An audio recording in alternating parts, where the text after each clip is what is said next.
Hello friends, तो एक बार फिर से आज स्वागत है आपका आपके अपने यूट्यूब चैनल एडिटर टाइम्स पर। और जैसे कि मैं आपको बोल रहा था भाई, हम सेकंड पेपर एसएसटी के लिए जल्दी स्टार्ट कर रहे हैं। तो आज आपको क्लास 6 एनसीईआरटी, और जैसा आप देख रहे हैं बगल में दिखा है हम पृथ्वी हमारा आवास, यानी कि हम अर्थ के बारे में क्लास 6 के एनसीईआरटी का चैप्टर फर्स्ट करने वाले हैं, जहाँ से बहुत सारे क्वेश्चन आप लोगों को मिलते हैं।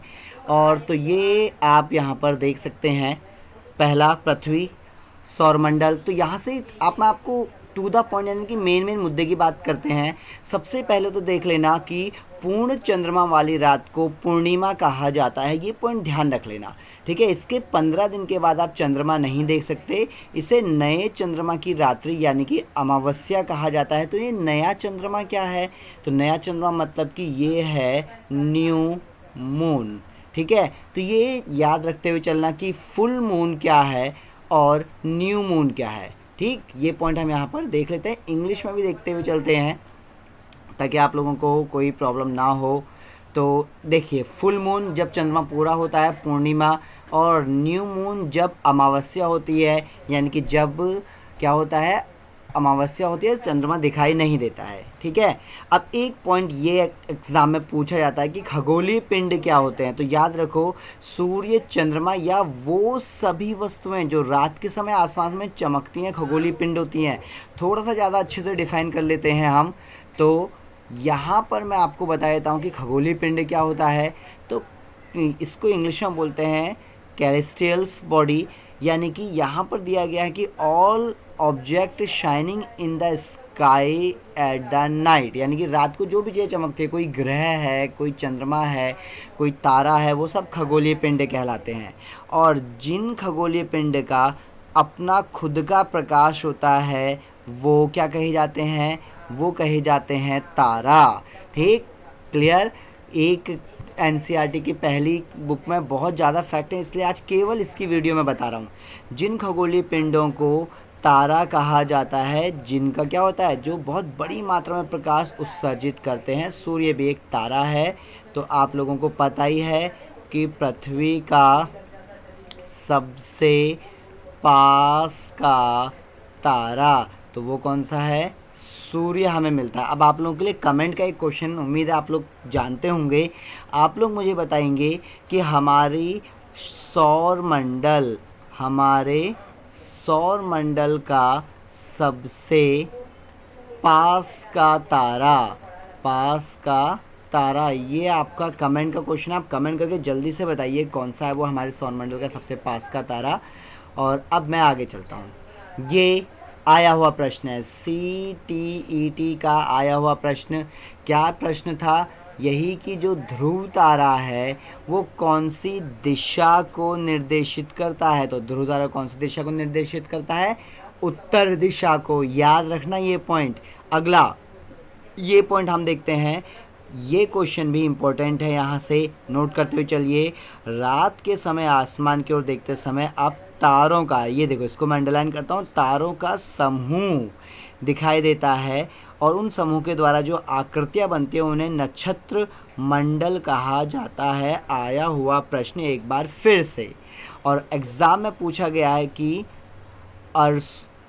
अर्सो मेजर या बिग बेयर क्या है। तो ध्यान रखना ये नक्षत्र मंडल है। ये सारी लाइन एग्ज़ाम में पूछी गई हैं, ठीक है। इसीलिए आज केवल पहला ही चैप्टर हम कर रहे हैं।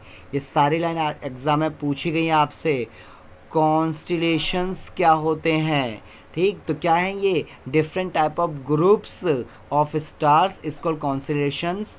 और अगला क्या दिया है? Ursa majors and big bear such is one such constellations, ठीक है। ये पॉइंट बिल्कुल याद रखते हुए चलेंगे आप लोग। अगला पॉइंट, सप्त ऋषि, सात यानी कि सप्त ऋषि संत कहा जाता है, 7 तारों का समूह है। ये भी क्या है?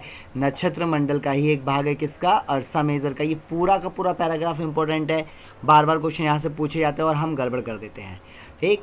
तो अड़ोस पड़ोस से तो कुछ नहीं कहना है। चलो, प्राचीन समय में दिशा का निर्धारण ध्रुव तारा भी क्या है? उत्तर दिशा को बताता है।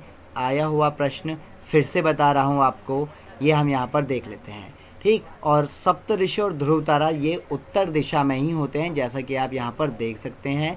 ये पूरा का पूरा क्या मिलता है आपको, सप्तऋषि मिलता है, और इसी सप्तऋषि से के ही सीध में उत्तर तारा ध्रुव तारा दिखता है उत्तर दिशा की ओर। ठीक है, चलो अगला पॉइंट। खगोलीय पिंड जिनका खुद का प्रकाश और ऊष्मा नहीं होती वो ग्रह कहलाते हैं।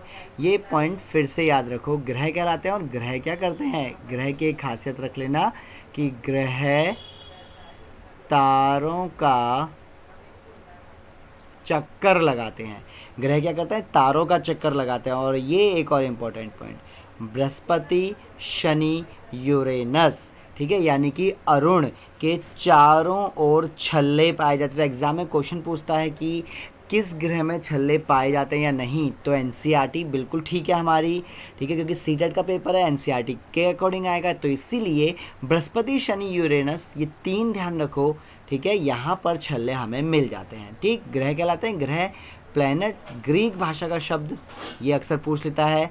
ग्रह कौन सी भाषा का शब्द है, ग्रीक भाषा का शब्द है, प्लेनेटाई से बन के बना हुआ है, इसका मतलब होता है परिभ्रमण। तो तारों का चक्कर लगाने को क्या कहा जाता है, परिभ्रमण कहा जाता है। ध्यान रखना, याद रखो, आपको क्या बोला जाता है कि आप परिक्रमा कर लो। कभी आप मंदिर में जाते हो तो बोलते हो क्या कर रहे हो, मंदिर की परिक्रमा कर रहे हो। आप बोलते हो आप अपने माता पिता की परिक्रमा करते हैं। तो परिक्रमा छोटा सा मतलब जो अपनी धुरी पर घूमता है, लेकिन जब लंबा घूमना होगा तो आप क्या बोले, भ्रमण करके आ रहे हैं। तो परिभ्रमण क्या होता है, चारों ओर घूमने वाला। ठीक है, तो ये यहाँ पर हम देखते हुए चलते हैं। उम्मीद है यहाँ तक सब कुछ बढ़िया तरीके से चल रहा होगा। चलो आगे चलते हैं। तो ये पॉइंट है, इसको ठीक कर लेते हैं। इस तरीके से हम इसको देख लेते हैं। ये है सूर्य, सूर्य के सबसे पास का बुध हमें मिल जाता है, सूर्य के पास का बुध मिलता है। बुध के बाद फिर कौन सा मिल जाता है हमारे पास, शुक्र, पृथ्वी, मंगल, बृहस्पति। ठीक, ये पॉइंट बिल्कुल याद रखते हुए चलना। अच्छा अभी हाँ, ये है बुध, ठीक है, बुध के बाद क्या मिल रहा है, शुक्र first number, second number, third पृथ्वी है, फोर्थ मंगल है, फिफ्थ बृहस्पति है, सिक्स शनि, 8 नंबर है यूरेनस यानी कि अरुण, सॉरी 6 नहीं, 6 के बाद 7 आता है भाई, 8 कहाँ आ गया। ठीक, चलो ये 7 है और ये 8th नंबर आता है। तो इस तरीके से इनकी सीक्वेंस ध्यान में रखते हुए चलना। ठीक है, ये पॉइंट इम्पोर्टेंट फिर से पूछा जाता है कि बुध कितने दिन में चक्कर लगाता है, 88 दिन में। ठीक है, शुक्र कितने दिन में चक्कर लगाता है, 255। तो ध्यान रखना कि शुक्र पे क्या होता है, शुक्र पे हमारे पूरे सौरमंडल का सबसे बड़ा दिन होता है, पूरे सौरमंडल का सबसे बड़ा दिन होता है। ठीक है, ये चीज़ ध्यान रखो। बृहस्पति की बात करते हैं तो इसके कितने हैं, चंद्रमा की संख्या लगभग 53 हमें मिल जाती है। ठीक, और बृहस्पति सबसे देर में सूरज का चक्कर लगाता है, ये पॉइंट याद रखते हुए चलना। ठीक, यूरेनस और नेपच्यून, तो ये यहाँ पर हम बात कर लेते हैं।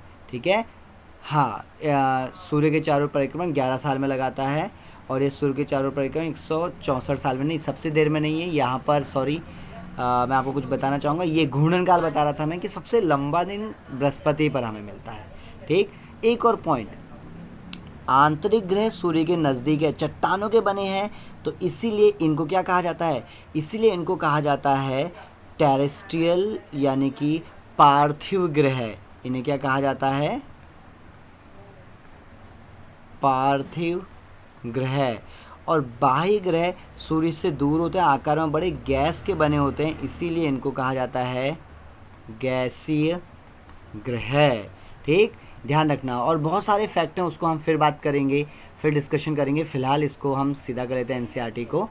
हाँ, तो अब आगे चलते हैं। तो यहाँ पर ये देख लिया हमने, आसमान में दिखने वाला एक चंद्रमा एक उपग्रह है। तो ध्यान रखो, उपग्रह क्या होते हैं, उपग्रह वो होते हैं जो ग्रह के चारों ओर परिक्रमण करते हैं, ग्रह के चारों ओर परिक्रमण करते हैं। ठीक, जैसे कि चंद्रमा जो है पृथ्वी के चारों ओर घूमता है, तो ये पृथ्वी का एक ग्रह हमें मिल जाता है। एक और पॉइंट यहाँ से ध्यान रख लेना, सौरमंडल, सौरमंडल का मतलब क्या होता है, सूर्य से संबंधित।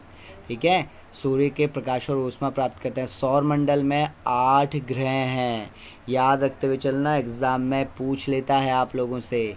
हमारे सौरमंडल परिवार का नाम देते हैं जिसका मुखिया क्या है, सूर्य है, क्योंकि सभी ग्रह सूर्य के चारों ओर चक्कर लगाते हैं। ठीक है, ये पॉइंट बिल्कुल ध्यान में रखते हुए चलो। और सबसे इम्पोर्टेंट ये पॉइंट ध्यान में रखते हुए चलो, इकोलॉजी पृथ्वी का अध्ययन, सॉरी जियोलॉजी, जियोमेट्री पृथ्वी का मापन, ज्योमेट्री, जियोऑइड पृथ्वी का आकार नापना। ठीक, ये ट्रिक है सूर्य से उनकी दूरी के अनुसार याद रखना। क्या है, my very efficient mother just serve us nuts, मतलब my Mercury, Venus, E, Earth, Mars, Jupiter, Saturn, Uranus and Neptune. ठीक है, ये हम यहाँ पर देख लेते हैं। जैसे कि हिंदी में दिया गया है, बुध, शुक्र, पृथ्वी, मंगल, बृहस्पति, शनि, अरुण और वरुण। ये अरुण कहा जाएगा इसको, और इसे वरुण कहा जाएगा, याद रख लेना।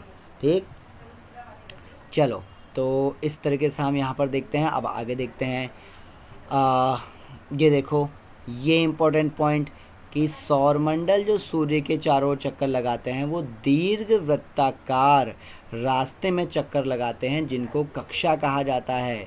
सारे फैक्ट और पॉइंट लिख नहीं पा रहा हूँ, इसलिए जो बोल रहा हूँ आप पॉज करके नोट करते हुए चलना। अगर एक एक नोट्स बनाया ना, एनसीईआरटी का निचोड़ आपके पास मिल जाएगा।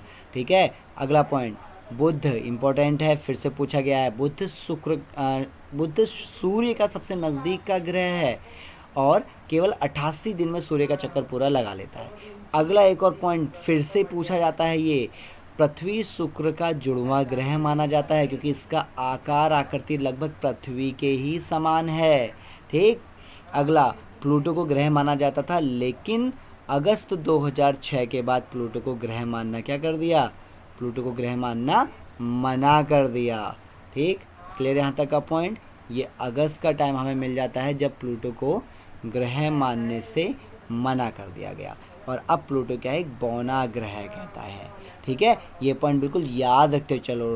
रात को खगोलीय पिंड उनकी गति के संबंध में अध्ययन में, हाँ ये देखो, आर्यभट्ट कौन था, खगोल शास्त्री हुआ करते थे आर्यभट्ट। ये पॉइंट याद रख लेना, जिन्होंने क्या बताया, सभी ग्रह और चंद्रमा का परावर्तित सूर्य के प्रकाश के कारण चमकते हैं। ये इंपॉर्टेंट पॉइंट है, पूछ लेता है आपसे एग्जाम में।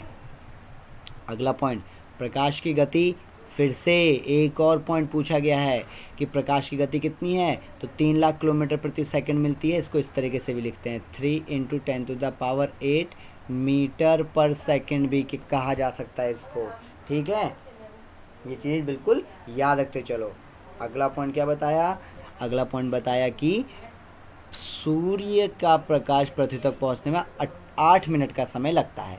अब ये देखो, पृथ्वी की बात करते हैं। पृथ्वी दूरी के हिसाब से तीसरा है, ये तो आपको पता ही है। 5वां बड़ा ग्रह पता है, लेकिन इसका आकार, ये एग्जाम में आजकल पूछा जाता है, तो चपटाकार नहीं होते हम, भूआभ कहा जाता है इसे, ज़ियोड कहा जाता है इसे। क्या कहा जाता है, चलो इंग्लिश में देखते हुए चलते हैं भाई। ये पोलर स्टार हो गया, प्लैनेट हो गया है। ये इम्पोर्टेंट फैक्ट मैं हमेशा आपको बताता हूँ, फिर से बता रहा हूँ आज आपको, आपके अपने चैनल edu.times पर। अगर सब्सक्राइब नहीं किया है तो यार सब्सक्राइब कर लो। ठीक, सब्सक्राइब कर लो, क्योंकि वीडियो कंटिन्यू करने के लिए मुझे बहुत ज़्यादा है आपका मोटिवेशन, क्योंकि टीचिंग के बच्चे हो आप, तो आपको पता है मोटिवेशन का महत्व क्या होता है। ज़ायोड पता चल गया ना, पृथ्वी का आकार। चलो अगला पॉइंट, जीवन जीने के लिए अनुकूल परिस्थितियाँ पृथ्वी पर पाई जाती हैं, ना तो गर्म है ना ठंडा है, वायु की उपस्थिति है, सारी चीज़ें बहुत ही बढ़िया हैं, बैलेंस हैं। चंद्रमा की बात करते हैं तो पृथ्वी के पास केवल एक प्राकृतिक उपग्रह है जिसको चंद्रमा बोला जाता है। इसका व्यास पृथ्वी के व्यास का केवल 1/4 है, याद रख लेना। इतना बड़ा इसलिए है क्योंकि ये इसके पास है। दूरी नहीं पूछता अक्सर एग्ज़ाम में, लेकिन आपके लिए इंटरेस्टिंग फैक्ट फिर से, नील आर्मस्ट्रॉन्ग के बारे में आप जानते ही हैं। ठीक, और राकेश शर्मा जानते ही हैं। उपग्रह खगोलीय पिंड जो उसी प्रकार चक्कर लगाता है ग्रह के, जैसे ग्रह किसके चारों ओर चक्कर लगाते हैं, सूर्य के चारों ओर। तो ये आपको बता दिया था। फिर से रॉकेट का प्रक्षेपण कैसे होता है, रॉकेट छोड़ा जाता है, रॉकेट गिर जाता है पृथ्वी पर, और आगे सैटेलाइट क्या होती है, अलग से लॉन्च हो जाती है अपने उपग्रह में। अगला पॉइंट हम देख लेते हैं, तो पृथ्वी, अब ये इम्पोर्टेंट है कि चंद्रमा पृथ्वी का चक्कर कितने दिन में लगाता है, तो एनसीईआरटी सही है, 27 दिन में चक्कर लगाता है। कुछ किताबों में 28 दिया है, लेकिन 27 ध्यान रख लेना, ठीक। इसीलिए ये इम्पोर्टेंट है, एक ही भाग दिखाई पड़ता है, इम्पोर्टेंट। और कितना प्रतिशत दिखता है, कितना प्रतिशत दिखता है, तो ध्यान रख लेना कि 59% ही दिखाई देता है। क्या सही है ये, ज़रा सा बताना मुझे, क्या 59% ही दिखाई देता है? तो जल्दी से बताना। आप लोगों को मैं डाउट पे छोड़ के जा रहा हूँ, उम्मीद है थोड़ा डाउट सॉल्व करेंगे, क्योंकि मज़ा आता है जब आप डाउट सॉल्व करते हैं, क्योंकि आपको याद हो जाता है और मैं चाहता हूँ कि आपको याद हो जाए, ठीक है। चंद्रमा पर पृथ्वी के अनुकूल नहीं है, इसका सतह पर पर्वत, मैदान, गड्ढे सब कुछ है, छाया बनती है, ठीक। पूर्णिमा के दिन चंद्रमा की छाया को देखा जा सकता है। क्षुद्र ग्रह क्या होते हैं, तो क्वेश्चन है, तारा, ग्रह, उपग्रहों के अतिरिक्त छोटे पिंड होते हैं जो सूर्य का चक्कर लगाते हैं, जिनको हम क्षुद्र ग्रह कहते हैं। ये पॉइंट इंपॉर्टेंट एग्जाम में पूछ लेता है। बृहस्पति और मंगल के बीच की कक्षाओं में क्षुद्र ग्रह पाए जाते हैं। वैज्ञानिकों के अनुसार क्षुद्र ग्रह ग्रह के भाग हैं जो टूटकर अलग हो गए हैं, ठीक। यानी कि अगर किसी समय पर जब पृथ्वी बन रही थी, तो पृथ्वी के बनने में जो पार्ट, जो कूड़ा कबाड़ निकल गया, वो क्षुद्र ग्रह वाले में शामिल हो गया। उल्का पिंड क्या होता है, तो सूर्य के चारों ओर चक्कर लगाने वाले, अब ये इंपॉर्टेंट है, ध्यान रखो, पत्थरों के छोटे छोटे टुकड़ों को उल्का पिंड कहा जाता है। देखो, उल्का पिंड पत्थरों के टुकड़े हैं जो सूर्य के चारों ओर चक्कर लगाते हैं। क्षुद्र ग्रह मंगल और बृहस्पति के बीच में है। एक बार इंग्लिश में देख लेते हैं, वरना नाराज हो जाएंगे हमारे इंग्लिश वाले, ठीक है। क्या बोला जाए, दर्शक नहीं दोस्त, ठीक। एनसीईआरटी है, सैटेलाइट्स है, ह्यूमन मेड सैटेलाइट्स मिलती हैं, काफ़ी सारी हैं। हाँ, ये देखो, एस्ट्रॉयड मीटरॉइड्स, एस्ट्रॉयड बेल्ट कहाँ है, एग्जाम में क्या पूछता है, एस्ट्रॉयड बेल्ट कहाँ है, तो between Mars and Jupiter. And what is meteoroids, meteoroids are the small piece of rocks, ठीक है। क्या है, मूव्स अराउंड द सन। बात समझ में आ गई। नोट बिल्कुल करना ज़रूरी है, आप लोगों को नोट करना बहुत ही ज़रूरी हमें मिल जाता है, ठीक। चलो अगला पॉइंट, उल्का पिंड हो गया। अब जब कभी यही चक्कर लगाने वाले उल्का पिंड दिखते हैं ना, तो इनको टूटता हुआ तारा कहते हैं। देखो क्या हो गया, वायु के संग क्या हो गया, ये देखो यहाँ पर कभी कभी ये उल्का पिंड पृथ्वी के बिल्कुल नज़दीक से आ जाता है, तो इनकी प्रवृत्ति पृथ्वी पर गिरने की होती है। इस प्रक्रिया के दौरान ये इंपॉर्टेंट है, वायु के संग घर्षण के कारण उल्का पिंड गर्म होकर जल जाते हैं। एग्जाम में पूछता है उल्का पिंड क्यों जलते हैं, और चमकदार प्रकाश उत्पन्न करते हैं। तो उल्का पिंड पृथ्वी पर जले बिना पृथ्वी पर गिरते, धरातल पर कई गड्ढे बन जाते हैं, ठीक है। अब देखो, हमारी पट्टी, हमारी जो आकाशगंगा है, वो मिल्की वे कही जाती है। हमारा सौरमंडल इसी आकाशगंगा का एक भाग है। प्राचीन भारत में इसकी कल्पना आकाश में प्रकाश की बहती नदी से की गई थी, इसी का नाम इसका आकाशगंगा पड़ा। आकाश में बहने वाली गंगा, ऐसा मान लेते हैं। आकाशगंगा में करोड़ों तारे बादल हैं, उनमें से एक छोटी सी लहर जो है वो हमारा मिल्की वे है, ठीक है ना। आकाशगंगाएं मिलकर ब्रह्मांड बनाती हैं। ब्रह्मांड की विशालता की कल्पना नहीं कर सकते हैं, ठीक। तो चलो, क्या ब्रह्मांड के बारे में बता सकते हैं। देखो, पृथ्वी जहाँ हम रहते हैं, ये एक पृथ्वी है, मानव पृथ्वी। पृथ्वी सौरमंडल का हिस्सा है, सौरमंडल आकाशगंगा, आकाशगंगा ब्रह्मांड। हमारे सौरमंडल का नाम क्या है, MILKY, मिल्की वे, ठीक। ये हमें यहाँ पर मिलता है, हमारा सौरमंडल आकाशगंगा मिल्की वे का एक हिस्सा मिलता है, ठीक है। तो अभ्यास के जो प्रश्न दिए गए हैं ना, इनको आप प्रैक्टिस करेंगे, सॉल्व करेंगे, ठीक, क्योंकि बहुत इंपॉर्टेंट है ये सारे प्रश्न सॉल्व करना। यहाँ से सीधा सीधा आप लोगों से क्या कर लेता है, क्वेश्चन एग्ज़ाम में पूछा जाता है। अभी तक जितने मैंने पॉइंट बताए वो सब एग्ज़ाम में पूछे गए हैं, ठीक है। ये सीक्वेंस एग्ज़ाम में पूछी गई हैं। 4 ग्रह आंतरिक ग्रह हैं, बाहर के 4 ग्रह बाह्य हैं, बीच में कौन सा है, क्षुद्र ग्रह, एस्ट्रॉयड बेल्ट है। क्लियर। ये देखो, ये फैक्ट, सूर्य सबसे छोटा सबसे बड़ा, तो इसको एक बार हम नॉर्मली देख लेते हैं। यहाँ पर एक पॉइंट और देख लेते हैं, ठीक। तो सभी तरह प्ले कार्ड पकड़ करके धीरे धीरे दक्षिणावर्त, अच्छा ये तो नॉर्मल है, चलो ठीक है। तो ये कुछ एनसीईआरटी फैक्ट हैं, इसके अलावा और बहुत सारे फैक्ट हैं सौरमंडल के, जो मैं आपको बताऊंगा जल्द ही। लेकिन फ़िलहाल आप एनसीईआरटी फैक्ट को क्या करो, अच्छे से नोट करो, और जब नोट्स बना रहे हो ना, तो 2 पेज एक्स्ट्रा छोड़ देना, क्योंकि जब मैं सिस्टम पर अगला वीडियो बनाऊंगा, अगला लेक्चर बनाऊंगा, तो उस नोट्स को अपडेट कर लेना। हमेशा बताता हूँ नोट्स अपडेट कैसे करना है। तो इन सभी जानकारी के साथ आपका edu.times पर क्या कर रहा हूँ मैं, सब्सक्राइब और लाइक्स के इंतज़ार के साथ बैठा हुआ हूँ। ठीक है, तो चलो आप अपना ध्यान रखेंगे, घर पर रहेंगे। ठीक, thank you very much, take care, have a nice day, bye bye.